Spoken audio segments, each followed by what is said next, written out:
The snow had been falling on Bay Street for 3 hours by the time Theo Mackenzie finished mopping the last corridor on the 42nd floor, and he was the only person left in the building who noticed.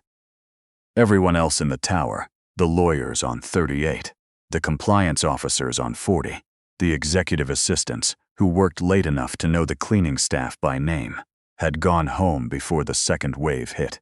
The city outside had gone white and quiet. Theo pushed his cart past the glass wall at the end of the hall and looked out at the lights of downtown Toronto, bleeding sideways in the wind. And he thought about his daughter, and then he stopped thinking about her the way he always did, because thinking about her too long made it hard to finish the work. He had been cleaning the Aldridge Legal Tower for 2 years, 3 nights a week, and he knew the 42nd floor, the way a man knows a room he has slept in without ever being allowed to sleep. He knew which overhead light flickered above the east photocopier. He knew the partner whose coffee mug was always left unwashed on the credenza. He knew the faint chemical smell that came from the ventilation grate near the senior partner's office, which had been there since his first week and which no one else seemed to register. He registered it again now, and he pushed his cart past it and did not stop, the way he had not stopped for 2 years. What stopped him was the chair. It sat in the hallway outside the second-floor boardroom, not the 42nd floor. He had ridden the service elevator down by mistake after a call from the building supervisor, and the woman in it was not supposed to be there at 11 at night. The chair was not a standard office chair. It was a wheelchair, slim and expensive-looking, with a rigid back frame that Theo did not recognize from any hospital equipment he had seen. The woman in it was perhaps 50, with gray-streaked hair pulled back from a face that had learned not to ask for anything. Her name was on the door of the largest office at the end of the hall. He had read it 100 times without thinking about it. Helena Aldridge. She was watching him, the way people in her position watched men in his. Not unkindly. Just from a distance that had nothing to do with the space between them. He started to back the cart out. Then his eyes moved to the back frame of her chair. To the brace mounted against the lower portion, the one holding her spine in a position that looked, to a man who had spent 14 years designing load-bearing systems for the Ontario Infrastructure Authority, slightly and precisely and deliberately wrong. Theo Mackenzie had been let go from the OIA 18 months before his pension vested. The restructuring, they called it, a word that meant someone else's son had needed the position more. He had not touched a load distribution diagram since. He had not wanted to. But a man who has spent 14 years thinking about where weight goes does not stop seeing it. The way a surgeon does not stop reading faces. The way a former diver does not stop calculating the depth of every body of water he passes. The brace running up the back of Helena Aldridge's chair carried her weight in a way that made the hair on his arms stand up. He cleared his throat. He should not have. He knew the moment he did it that he was going to regret it. "Ma'am, I'm sorry. I don't mean to intrude." She did not answer, but she did not look away. That brace. He kept his voice low. The angle of it. The load transfer. I used to work in structural engineering. Bridges, mostly. And the way that brace is sitting against your lumbar, it's concentrating pressure where it should be dispersing it. Every time you shift your weight, that thing is driving force into one point instead of spreading it. The silence that followed was the specific silence of a woman who has been spoken to incorrectly by men in gray uniforms her entire adult life. "I have 17 specialists," Helena Aldridge said. "Their combined experience represents approximately 300 years of medical practice. And you clean floors," Theo said. "And I'm probably wrong. But I'm not wrong about the load." She turned away. He left. He thought about it for the rest of the shift. He thought about it on the 5:14 bus home to Parkdale, watching the snow fill in the wheel ruts on Queen Street. He thought about his daughter asleep in the room at the end of the hall, the one with the drawing on the door she had made in grade 2, the one that said home in letters, that looked like a building falling sideways. He thought about what she would say if she knew her father had said something that had cost him nothing to say to a woman, sitting alone at 11 o'clock on a Wednesday night, who had not asked for it. and who probably had someone to go home to, who would tell her the same careful, useless things the specialists said. He thought about whether any of those 300 years of combined experience had ever spent a night trying to calculate, on a bus in a snowstorm, exactly where the weight was going. He went back the next week, and the week after. He did not speak again. He cleaned the hall outside the boardroom, and he did not look at the chair any longer than he looked at anything else. And he did not know that Helena was watching him from the doorway of her office till the third week, when she said, from behind him, "You said concentrated pressure." He turned around at the L-something, oblong, L3, L4 junction, from the angle. Could be L5. Depends on where they anchored the lower mount. "You're very certain for a man who cleans floors." "I'm not certain," Theo said. "I'm saying what I see." She watched him for a while. She was not looking at his face. She was looking at the way he had set the mop down, the way his hands were resting, the particular quality of a person who is not performing steadiness, but simply has it. "The last 3 neurologists said the injury was permanent," she said. 12 years ago, after saying it isn't. "Then what are you saying?" He picked up the mop. "I'm saying the thing holding you isn't helping you hold yourself." She did not answer. He went back to work. The accident had happened on the 401, east of Oshawa, 12 years before. Helena had been driving home from a client meeting in Kingston.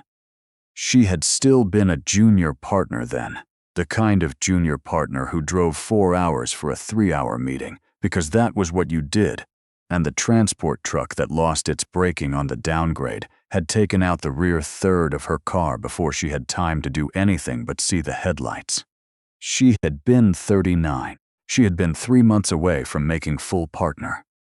She woke in a hospital room in Belleville to find that her legs had gone unreliable, and that the man who had built the firm, who had recruited her from Dalhousie, and who had called her the sharpest legal mind he had encountered in 40 years of practice, was sitting in the chair beside her bed, looking like a man who had lost something he could not afford. His name was Reginald Aldridge. He was her father's oldest friend. He had no children of his own. He had treated Helena like a daughter since she was 7 years old.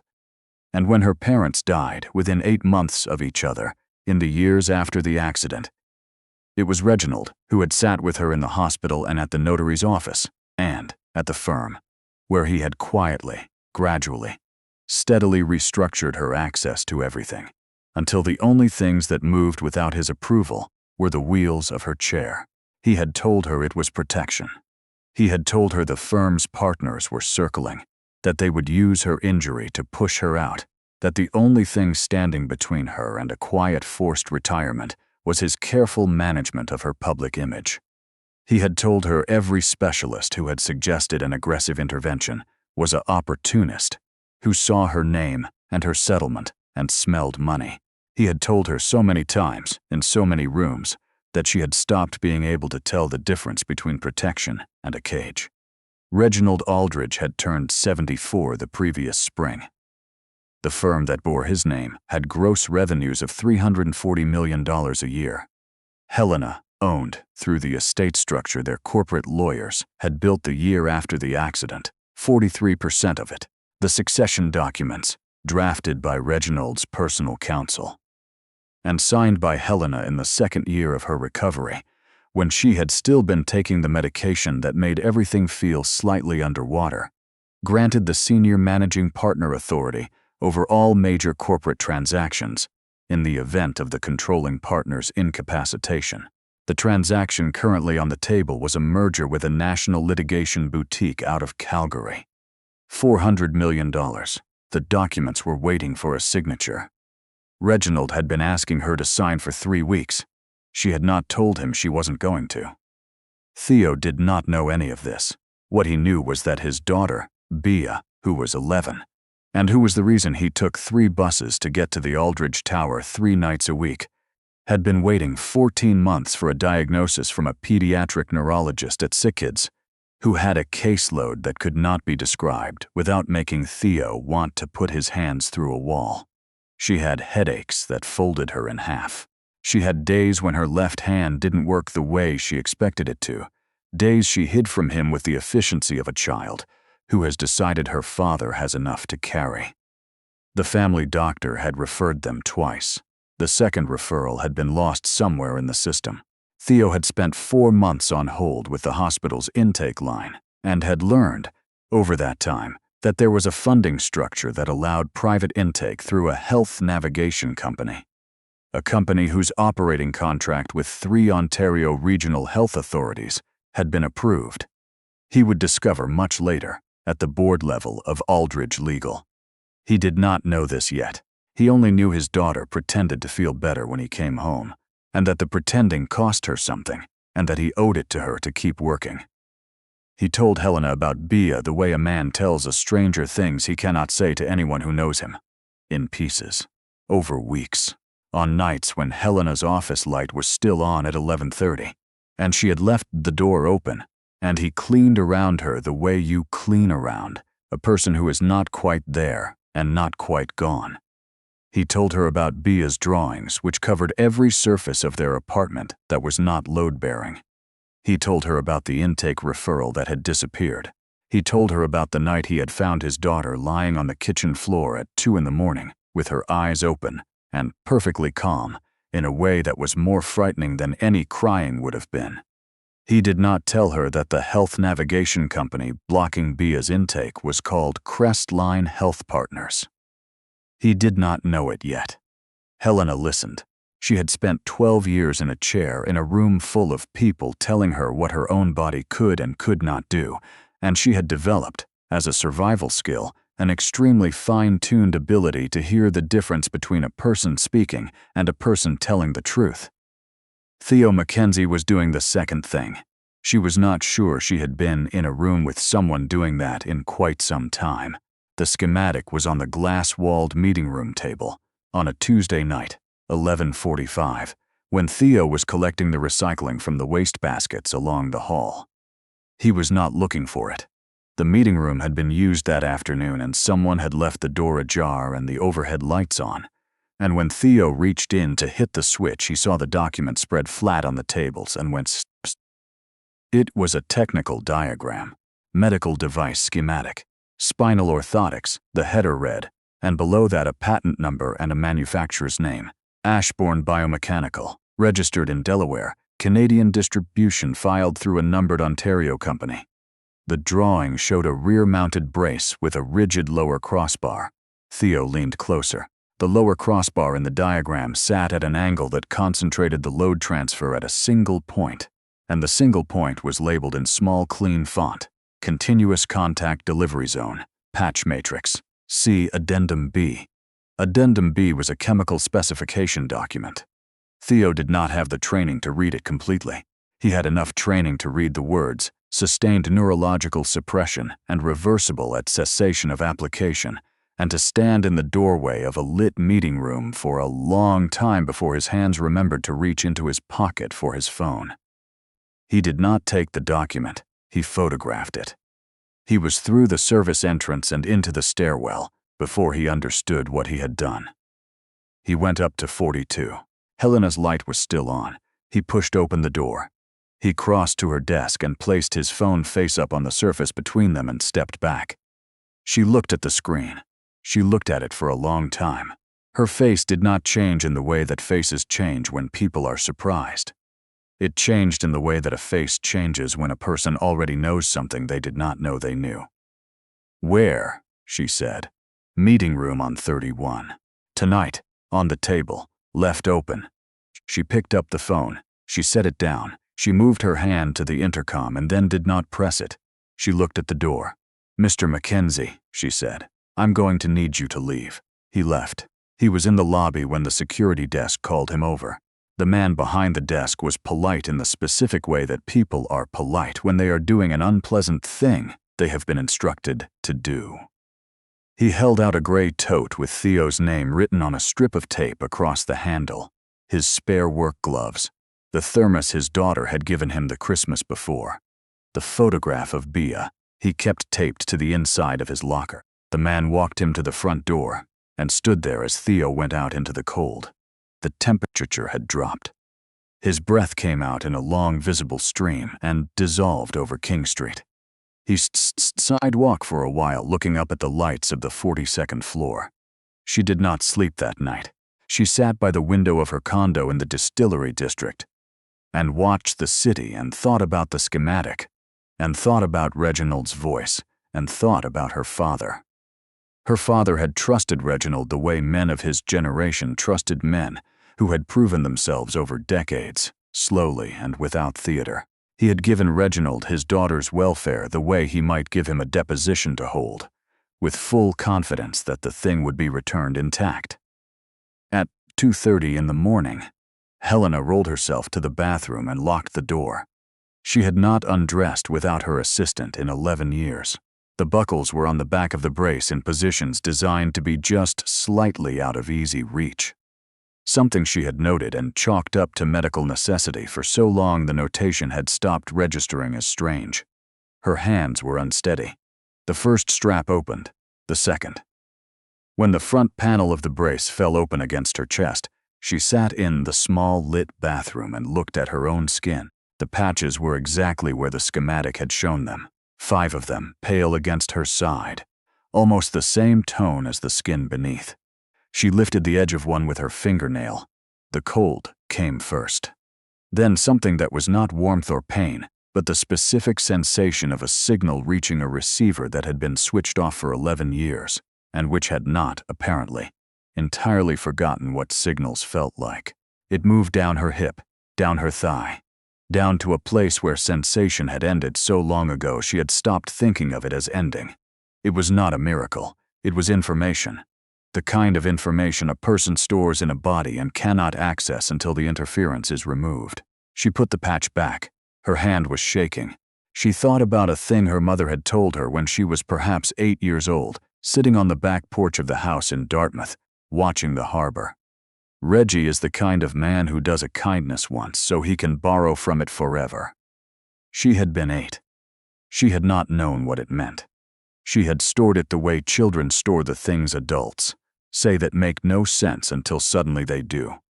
She rolled to her desk. She opened the drawer where she kept the key her father's lawyer had sent her after the will was settled, the one with a note in the lawyer's handwriting that said only. Reginald's second office, lower cabinet, only if you must. She had put the key in the drawer and not thought about it since. The drawer was where she had put it. The key was where she had left it. The next morning she told Reginald she wanted a comprehensive briefing on the Calgary merger, the full regulatory annex, everything. He was delighted. He walked her to the boardroom himself and spent the first 20 minutes of the meeting reviewing the opening structure of the deal in a voice that Theo Mackenzie, had he been present, would have recognized as the voice of a man who has rehearsed patience for so long it has become a kind of performance. At 9:12, Helena sent a text to a woman named Dorothea, who had been her father's paralegal before she was Helena's, and who was the only person in the building who had never been, in any way, Reginald's. The text contained a room number, a cabinet description, and 5 words, the small key, right now. Dorothea came back at 10:45 while Reginald was reviewing the Calgary firm's client retention rates. She had a brown envelope. She placed it on Helena's desk in her office and was gone before Reginald noticed the chair beside the credenza was empty. Helena returned at noon. She opened the envelope, 3 documents. The first was the incorporation record for Ashbourne Biomechanical Delaware, sole director and beneficial owner listed as R.G. Aldridge. The patent for the brace design had been filed in 2011, 1 year after Helena's device had been fitted. Royalty filings for the past 11 years totaled just under $9 million. The second was a clinical log. The compound designation was a long alphanumeric string. The subject field contained 2 letters and a number that Helena recognized as the client code her medical team had used during the first year of her recovery. The words reversible pharmacological suppression of lumbar nerve conduction appeared in the trial summary. There was a column for dosage adjustments. The column had been updated every 30 days for 11 years. The most recent entry was 6 weeks old. The third document was a letter from a spinal rehabilitation specialist at the University of Ottawa dated 4 months after her accident. The specialist had reviewed her imaging and concluded that the cord injury, while significant, showed substantial residual nerve viability. Surgical decompression followed by aggressive rehabilitation offered a strong probability of meaningful motor recovery. The therapeutic window was 18 to 24 months post-injury. Reginald had dismissed the specialist as overconfident. He had told her this in the particular warm voice he used when he was protecting her from something. She had believed him because she had needed to believe someone, and he had been the only one there. She put the letter down. She looked at her hands. They were hands she had lived with for 12 years without recognizing as her own. She did not cry. She had an extremely important thing to do, and crying was not part of it, and she had been a litigator long enough to know the difference between what you feel and what you do next. She kept the brace on. She could not let him know she knew. She put the documents in a locked case she kept in the bottom drawer of her personal cabinet, and she went back to the merger briefing, and she sat through the afternoon listening to a man outline the terms of a transaction she had no intention of signing, while her spine processed information in exactly the way he had spent 11 years engineering it not to. That night she tore the brace off on the bathroom floor. All of it, the frame, the straps, the carefully positioned lower mount.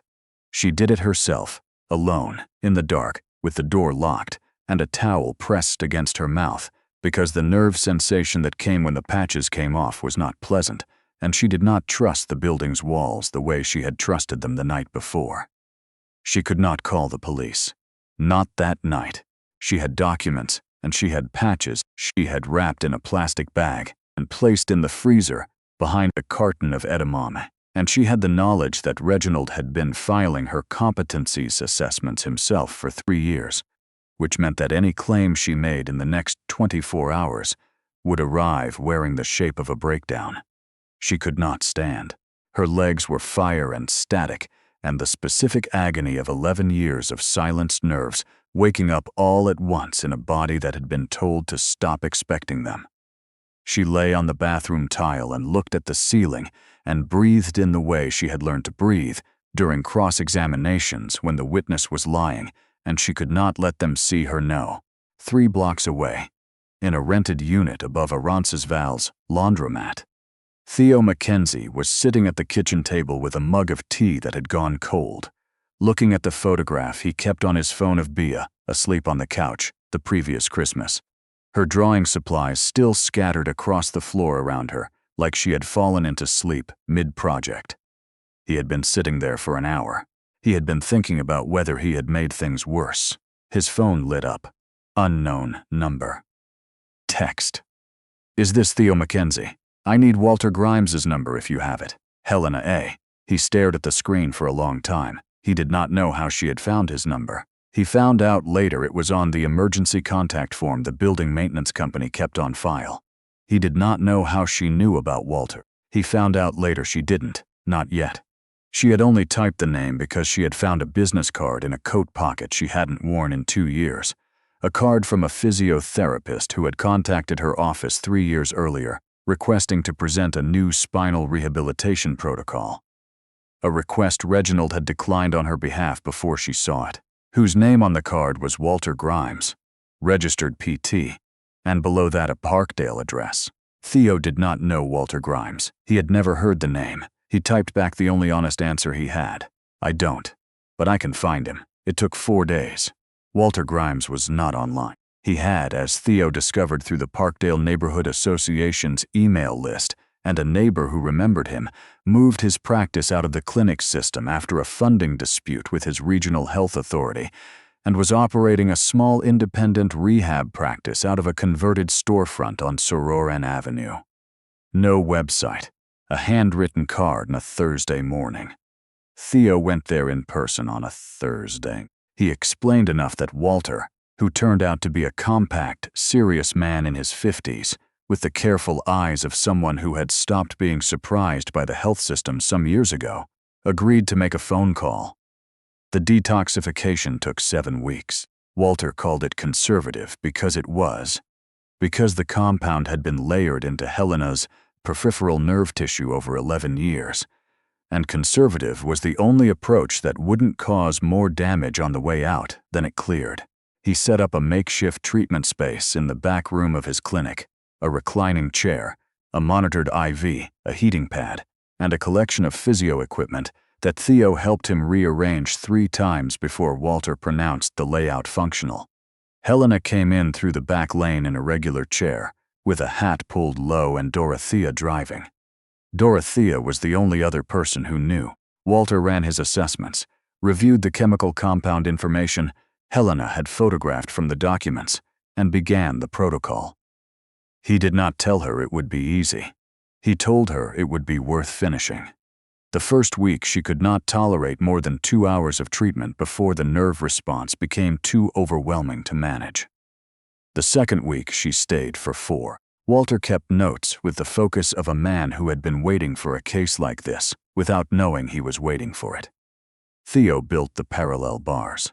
He borrowed a welder from a man he knew from the infrastructure days, bought 2 lengths of pipe from a Parkdale plumbing supplier, spent a Sunday afternoon in the alleyway behind Walter's clinic, constructing something that was not beautiful, but was level and the right height, and which would hold. Walter measured twice. Theo adjusted the angle of the left rail, and they agreed it was right. The first time Helena put weight on her own legs was a Thursday evening, 3 weeks in. She lasted less than seconds before her knees gave, and Theo caught her the way you catch something you have been watching fall in slow motion from the beginning. She did not apologize. She said, "Again." Walter wrote it in his notebook. The second time she lasted longer. The third time longer still. There was no dramatic moment where it clicked. There was a woman in her 50s relearning something her body had been chemically prohibited from remembering. And there was a man at the end of the bars with his hands open. We're son. And there was a physiotherapist in a folding chair with a pen. And there was the sound of the laundromat next door cycling through its rinse, and the smell of coffee from the cafe on the corner, and the particular thin light of a Canadian autumn falling through the window onto the floor. Bea came on Saturdays. She was not supposed to know what was happening, but she was 11, and she had noticed that her father was doing something that made him seem less hollow than he had been. And so she came and did her homework on a stool in the corner and did not ask questions, and one afternoon she brought a drawing she had done in pencil on the back of a math test. It was simple. A woman standing at a pair of rails, both hands holding, one foot slightly forward. Behind her, empty, was the outline of a chair. Bea had drawn a window in the background with the sun at the wrong angle, the way children draw suns that are always more optimistic than the weather justifies. At the top, in her careful lopsided printing, she had written 5 words. "You don't have to stop." She held it out to Helena with both hands, and her chin slightly tucked the way she held things when she was not sure they were good enough. Helena took it. "My dad stops sometimes," Bea said. "When things are hard, he stands in the kitchen and looks at nothing, and then he starts again. He told me once that stopping isn't quitting. He said the hard part isn't starting over. He said the hard part is deciding you're going to." The thing that had been holding in Helena Aldridge for 11 years held for 2 more seconds, and then it did not. She bent over the drawing in her lap, and what came out of her was not the composed, careful grief of a woman managing her image, but something older and larger, and long overdue. Bea put her small hand on Helena's wrist and left it there. Theo turned to the window and looked out at the street and did not turn back until the room was quiet again. That night, after Bea had gone home with Dorothea and Walter had locked up the front, Helena sat alone in the back room with the folder Theo had placed on the stool beside her earlier in the day. She had asked to see it that morning. She had not been able to look at it then. Inside was a letter from Crestline Health Partners, and below the letter, a printed copy of the intake referral for a patient named Beatrice Mackenzie, age 11, referred twice by a family physician for neurological assessment. First referral lost in processing. Second referral routed to a wait list managed by Crestline Health Partners under contract with the Toronto Central Health Region. The contract had been secured through a competitive tender process overseen by a procurement committee. The committee chair was a lawyer at Aldridge Legal. The lawyer reported to Reginald. Helena read it once. Then she read it again. She knew the procurement process. She had been asked to sign off on the regional contracts 3 years ago as part of the firm's public health consulting practice. She had signed them. She had signed them because Reginald had summarized the competitive process for her, and the summary had been thorough. And she had trusted the summary the way she had trusted everything he brought her. She had been trusting his summaries for 11 years. She had signed thousands of things she had not been permitted to properly see. Bea Mackenzie's referral had sat in a queue, managed by a system Helena had enabled. She closed the folder. She did not cry again. She had cried enough for the night. There was something else to do.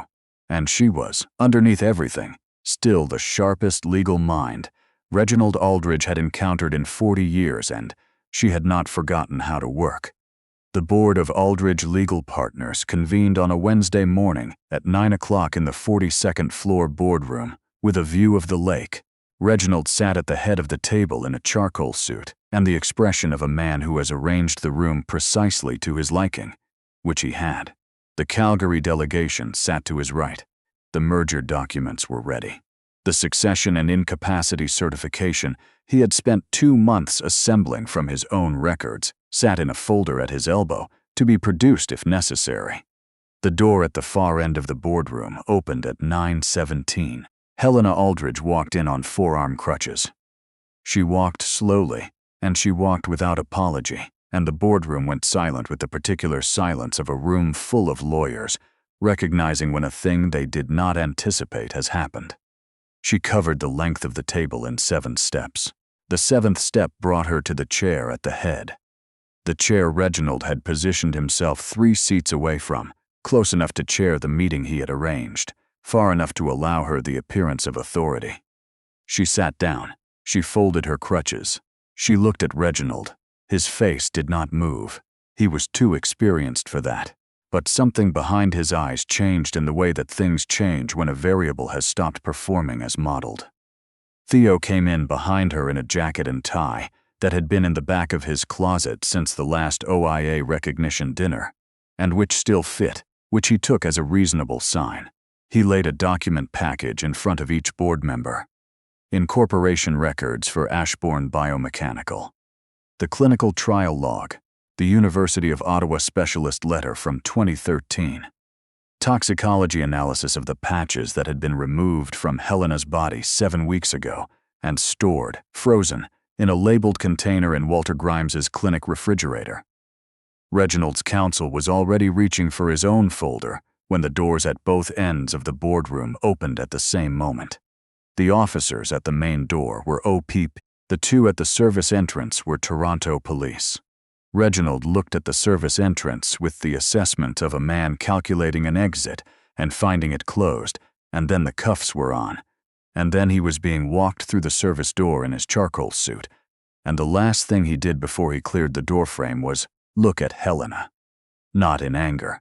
Not in anything that had a name, with the expression of a man who has encountered a factor he did not account for. And then he was gone. Helena canceled the Calgary merger before 10:30. She convened an emergency review of the firm's public health consulting contracts.